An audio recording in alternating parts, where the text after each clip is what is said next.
les FDI ont éliminé les fils du chef du Hamas, Ismail Haniyeh, alors même que le Hamas tente de reprendre pied dans la ville de Khan Younes afin de pouvoir recommencer à maltraiter les habitants de Gaza et à les utiliser comme boucliers humains.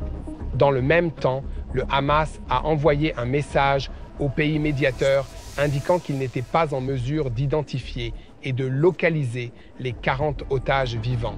Tout cela se passe alors que nous cherchons à savoir si nous sommes proches d'un début de Troisième Guerre mondiale, car les services de renseignement américains estiment que l'Iran ou ses mandataires lanceront une attaque contre Israël dans les plus brefs délais.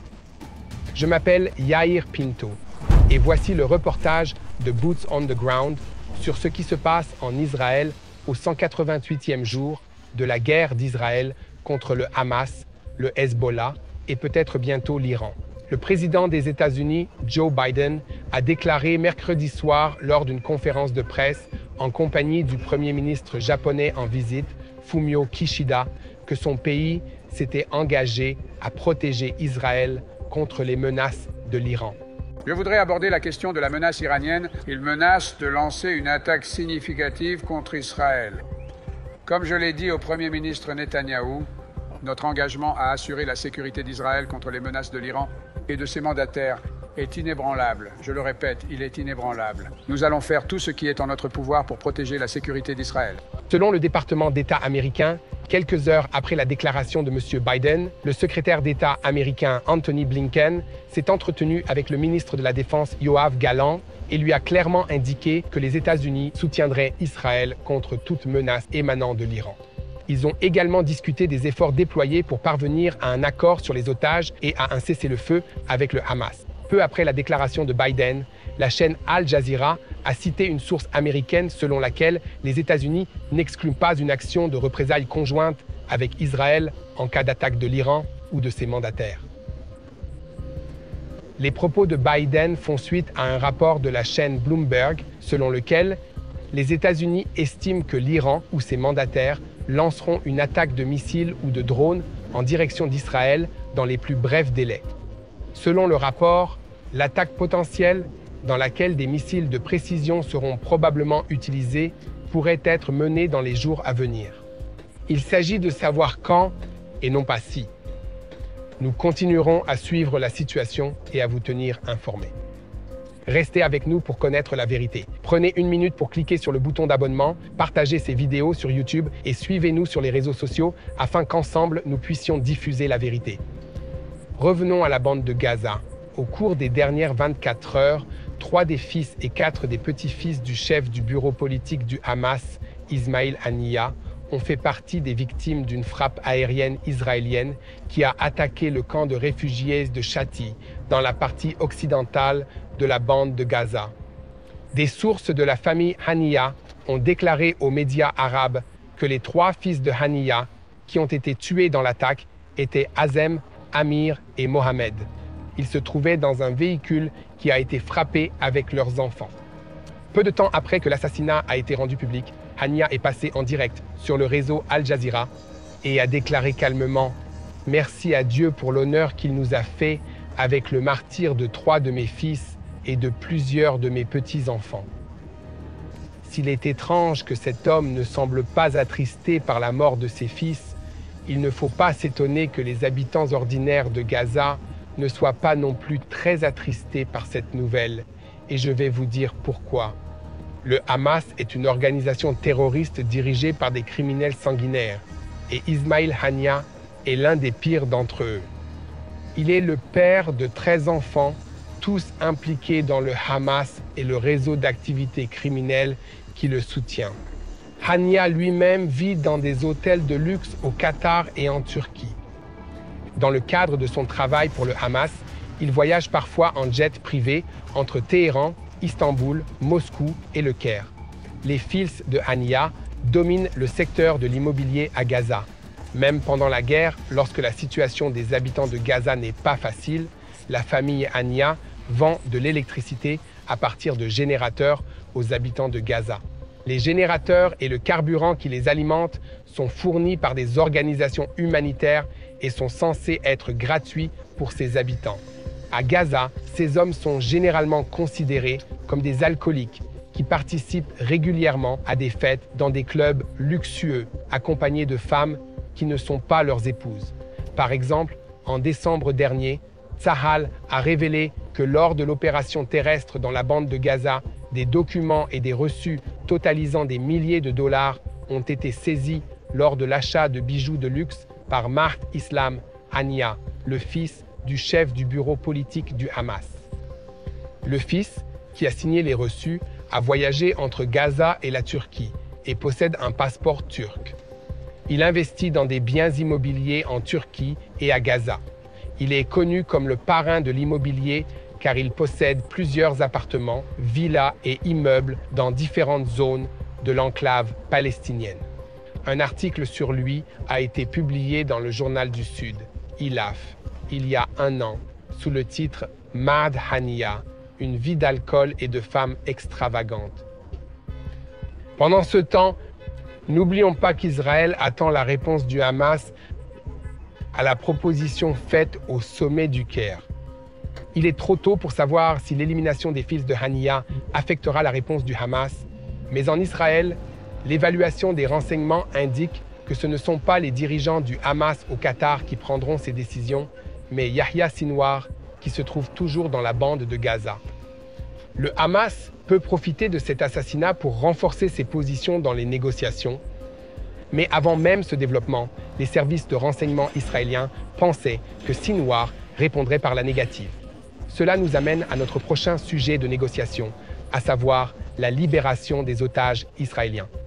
Mais avant d'aborder ce sujet, je vous demande une fois de plus de vous abonner à cette chaîne YouTube et de nous aider à partager la vérité avec le monde entier. Et si vous souhaitez voir plus de vidéos de TBN francophone, faites un don en cliquant sur le lien ci-dessous ou rendez-vous sur notre site web à l'adresse tbnfr.org. Nous vous remercions. CNN a rapporté aujourd'hui que le Hamas a déclaré aux médiateurs internationaux qu'il n'était pas en mesure d'identifier et de localiser les otages israéliens vivants afin de mener à bien la première phase de l'accord. Cette information fait suite au rapport selon lequel l'organisation terroriste du Hamas a déjà rejeté le plan américain pour un cessez-le-feu temporaire à Gaza. Ce rejet illustre le désaccord entre les deux parties sur les grandes lignes d'un accord, ainsi que la confiance croissante du Hamas dans le fait que les pressions diplomatiques et intérieures exercées sur Israël mettront fin à la guerre et lui donneront un avantage dans les négociations. En d'autres termes, bien qu'il ait perdu sur le champ de bataille, le Hamas pense qu'il est en train de gagner dans les médias du monde entier, ce qui influe sur la réalité diplomatique et politique sur le terrain. Cette situation est très frustrante pour tous ceux qui soutiennent Israël ou qui croient simplement que la vérité est importante. Mais tout ce que nous pouvons faire, c'est aller de l'avant et prier pour que Dieu intervienne. En Israël, aucune nouvelle officielle n'a encore été reçue des médiateurs. Mais à ce stade, je suis obligé d'admettre qu'il ne semble pas que l'organisation terroriste Hamas puisse libérer les otages israéliens, même si elle le souhaite. En Israël, les responsables l'admettent discrètement et il est tout à fait clair que le Hamas réagira négativement à tout accord. Une fois de plus, je voudrais vous demander de vous joindre à nous dans la prière pour la situation et pour la paix à Jérusalem. Toute la semaine, le principal sujet de conversation à Gaza a été le retrait des forces de l'armée israélienne de la ville de Khan Younes. De nombreux Palestiniens, y compris ceux qui sont entassés à Rafah, ont déjà commencé à retourner dans la ville, qui était considérée comme un symbole du pouvoir du Hamas dans la bande de Gaza. Le Hamas ne perd pas de temps pour réaffirmer sa domination sur ses habitants. Des témoignages et des photos de la ville racontent une bien triste histoire. Les témoignages des habitants qui tentent de rentrer chez eux à Khan Younes font état de terroristes du Hamas qui se faufilent dans la foule, habillés en civil, mais portant des armes qu'ils utilisent pour menacer et intimider tous ceux qui se mettent en travers de leur chemin. Ils se font appeler le Comité de défense du peuple et, en réalité, ils agissent comme le Hamas déguisé. Dans la ville de Bnei Suwaili, dans la région de Khan Younes, ils ont déclaré hier qu'ils réparaient les routes et les canalisations d'eau. En pratique, il s'agit des membres du comité d'urgence, un organisme responsable de l'infrastructure de la ville et dont les membres sont fidèles au Hamas. En d'autres termes, une organisation terroriste, le Hamas, signale qu'elle est de retour et qu'elle est là pour rester, afin de démontrer la gouvernance civile dans la bande de Gaza. Le Hamas envoie un signal à ses amis et à ses ennemis. Cependant, les habitants de Gaza sont restés sans réponse aux difficultés qui les accompagnent depuis 6 mois en raison du désastre que le Hamas leur a infligé et du spectacle qu'il continue de leur offrir à leurs dépens. Les infrastructures de Khan Younes ont été lourdement endommagées par cette guerre. Les rues doivent être réparées, les lignes d'eau et d'électricité doivent être reconstruites, les décombres doivent être déblayés et de nouveaux bâtiments doivent être construits pour que les habitants puissent y vivre et y travailler. Le Hamas ne trompe personne en prétendant être capable de réparer tous ces dégâts qui se sont produits à cause d'une guerre qu'il a déclenchée.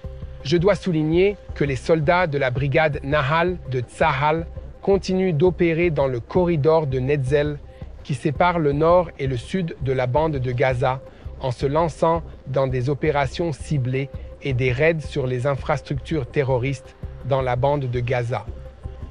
Cette opération de maintien est menée alors que le reste des forces de Tsahal qui ont été retirées de la bande de Gaza subissent un processus de repos et de réorganisation en préparation de la poussée vers Rafah, la dernière ville que le Hamas contrôle dans la partie sud de la bande de Gaza, à la frontière avec l'Égypte.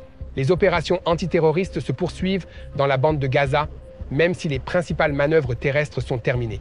Chaque jour, les troupes de Tsahal rencontrent et éliminent un grand nombre de terroristes, sauf ceux qui se rendent, trouvent et détruisent des stocks d'armes et de munitions, des tunnels, des bunkers et d'autres équipements destinés à menacer Israël. Dans le même temps, l'armée de l'air lance des attaques ciblées contre l'infrastructure terroriste dans toute la bande de Gaza. Cela inclut de nombreux terroristes qui ont commencé à sortir des tunnels souterrains après avoir entendu que les forces terrestres de l'IDF avaient été évacuées.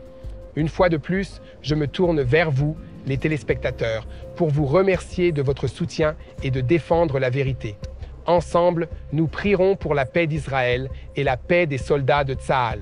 Continuez donc à partager et à nous suivre, ainsi qu'à vous abonner à cette chaîne YouTube. Cela nous aide vraiment à partager la vérité avec tous ceux qui sont prêts à écouter. Mais la chose la plus importante est de continuer à prier. La prière est un outil puissant que nous devons utiliser. Joignez-vous à moi pour prier pour la paix à Jérusalem, et ensemble, nous gagnerons cette guerre.